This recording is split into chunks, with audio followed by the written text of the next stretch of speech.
Hi, DJ Tina here, host of HMTV Canada E-Zine. On the phone with me today is an interesting band called Where's the Nine? Hi Barry, Where's the Nine is the prescription to unwind and tune into with a set of high-definition speakers after a busy workday. Each song track offers a new recipe of sound pleasing to the ear and mind, and is similar to great artists like Frank Zappa. Congratulations on your debut album, Desensitized into Sanity, which was released through Cyclone Records. Can you tell us about your latest CD collection of songs and their story? Sure.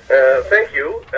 Dean Watson and I go back a long way. Back in 78, 79, I joined a band called Aircraft. And Aircraft came out of a nucleus of another band called Night Winds that was sort of a Genesis cover band back in the days of the Gasworks and Max Webster and Gatto and Rush were just emerging out of the bar scene. And it was a band that was all instrumental, it was all original, and it was compared constantly to Yes and Genesis. We had 10 and 12 piece or minute songs.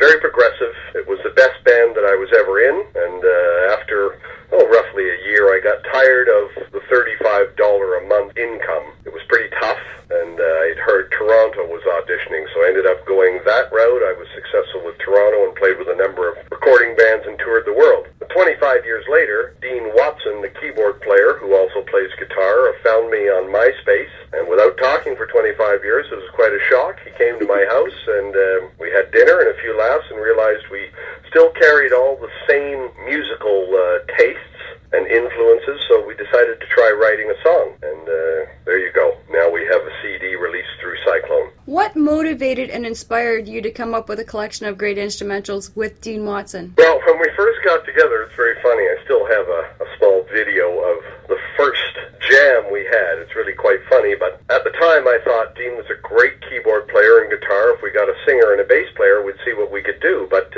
we really started putting together songs that didn't really have room for vocals. And having been with a number of bands with vocalists, they're wonderful people, but they all have attitudes, and we just decided, hey, if the two of us can do this, it's 2 or 3 less people to contend with, 2 or 3 less egos, and we really can be in charge of our destiny, so to speak. So that's the route we started, and that's the route that we've been pleased we've ended up with. I like how you said that, egos. Yeah. It's cool. Yeah, well, it's true. Can you tell us the journey Desensitized to Insanity has taken to the recording, mixing, and mastering of the CD? Sure, it's actually quite a fun one.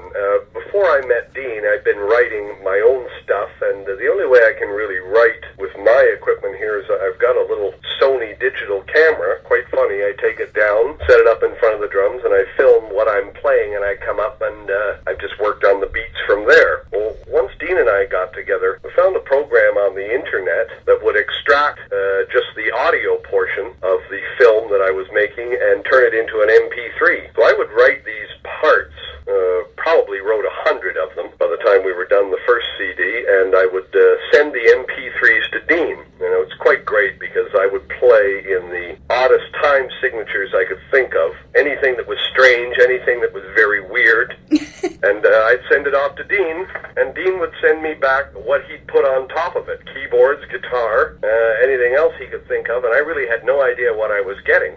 But I would say 95% of the time it was just absolutely fantastic. The odd time I would say I kind of was hoping for something a little different here. But I could send off some very strange stuff to Dean, and it would come back jazz or fusion or just progressive rock.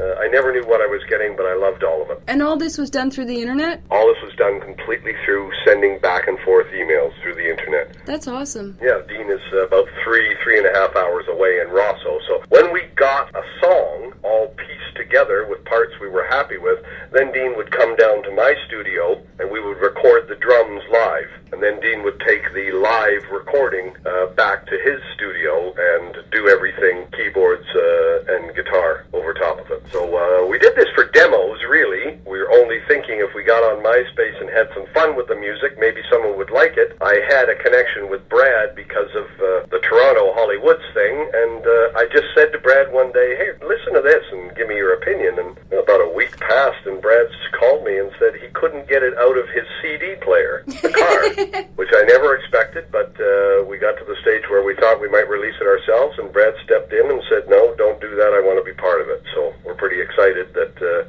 we've got someone like that believing in us. When you got surround sound like I have in my studio here, it's awesome. All the instrumentals are all coming into different beats. Oh, that's great. I'm glad you enjoy it. Oh, I do. Now, the stuff on MySpace is demos. If you go to the Cyclone site, there's a link on our MySpace. It is our final masters, and the sound quality has improved considerably. Have you been able to get out of your asylum and play live shows in the Ontario region since the release of your debut album?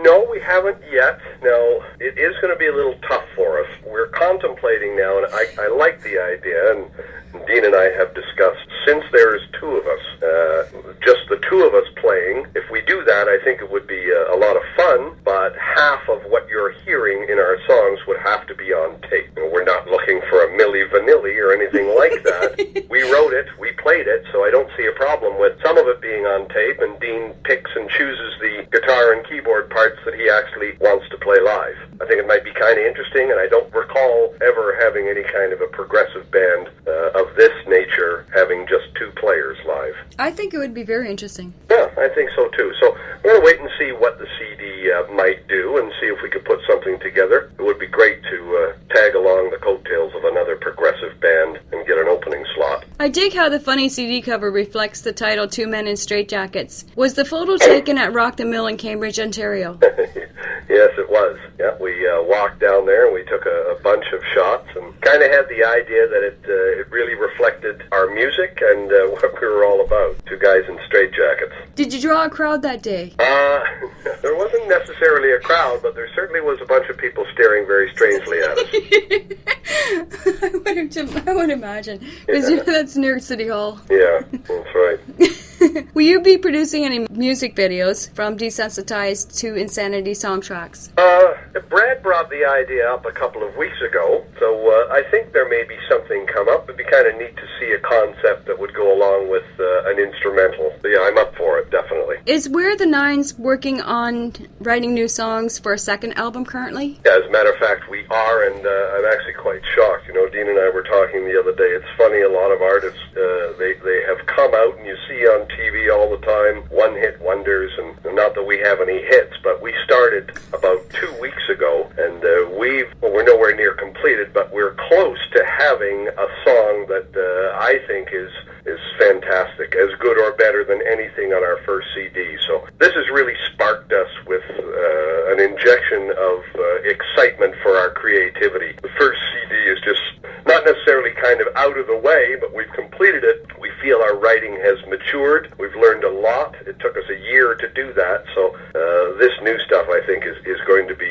certainly even more amazing than what we've been able to complete on our first CD. Awesome. In the past, you recorded and toured with Toronto, Coney Hatch, Lee Aaron, and many more on drums. Can you tell us about your tour you're collaborating with currently with Anne of Holly Woods, the formerly called the Toronto Band back in the 80s? Yeah, Holly and I, we were always extremely close in Toronto. We were like brother and sister. I did 3 records with the band, which we sold nearly 1 million records in Canada, which certainly is a pretty good claim to fame. I came across Holly on the internet about, it's been a year and a half, almost 2 years, and I talked about having her come back up here and have a band behind her of real, truly accomplished musicians, a little bit different. People in Toronto were great people, great players, fun to play with, but I thought we'd take it a step further and get some work with a band that was really able to shine in all their own disciplines as far as keyboards and bass and guitar. We've talked about it, we put the feelers out, and it's really funny. The booking agents and whoever does all of that in Canada is extremely cautious and doesn't particularly believe there's an audience big enough for Toronto to go out and play. I find it a little bit disturbing that after selling nearly 1 million records, that people don't want to see a version of Toronto with Holly Woods in front of the band go out now. So a little bit discouraging. It is, yeah. I find that kind of strange. Yeah. It's a crazy world where promoters and the music scene, everybody needs to make a certain amount of money. And to me, I'm just kind of shocked because the talent, and I personally believe if someone got behind it and we played 1,500 or 1,000 seat places with Toronto, well promoted, it'd be packed. But we're not getting that response as of yet. We'll see what next year brings. What about our area, the Cambridge area or London area or Hamilton area? Well, as I say, I've put the feelers out and nobody has gotten back to me with even enough money to cover the costs of us doing it. It wouldn't be me wanting to go out there and get rich, because I know that's impossible. Going out there and playing for the fans and having fun in some reasonable venues is all we really wanted. And very, very sadly, to interject here, one of the guitar players that I was going to go out with was Kenny McLean, formerly of Platinum Blonde. Wow. Who's just a fantastic guy and fantastic player, and unfortunately, Kenny was found dead just 2 days ago. Oh, that's sad news. Sorry to hear that. Yeah, very, very sad. He just released a new CD last Friday, and apparently the reports are his heart gave out. Wow. And that's unfortunate. It is, very. Yeah. Do you still collaborate with Coney Hatch? Well, there really isn't a Coney Hatch anymore. Andy Curran is a director or manager of A&R at Anthem Records, which is Rush's major record label. Wow. Management is SRO, and it's Ray Daniels, which is Rush's management. Andy's been there for about 5 years now, so he's in charge of handling the talent and looking for new talent. We talk all the time, but Coney Hatch is far, far in the back of Andy's mind at this time. Now, Carl is back from a horrible accident in Australia. He's just starting to gain his composure again and looking to play, and Steve Shelsky is off in his own world playing guitar for a lot of jingles, and he has his own little recording world that he's involved in. So I think the Coney Hatch days are pretty well done. Do you think you'll be playing any musical festivals in the Cambridge area in 2009? Well, I'd love to say yes to that, but again, our music is very, very hard to be received, particularly in Canada. I really don't understand it. I'm hoping we might break the ground for some other artists. There isn't a lot of instrumental fusion bands. There's hardly been any ever to come out of our country.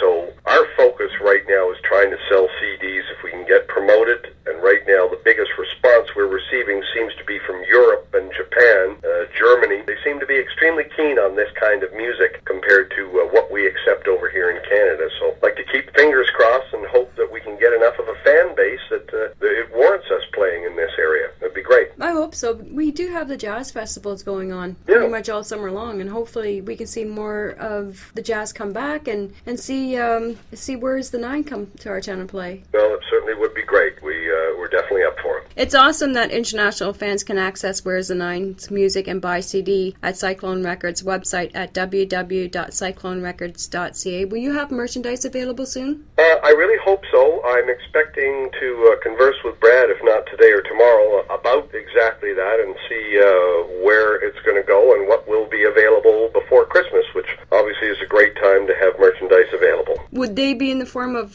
hoodie straight jackets? Wouldn't that be fun? That's a great idea. You don't mind if I use that? That's okay. T-shirts too. Yeah.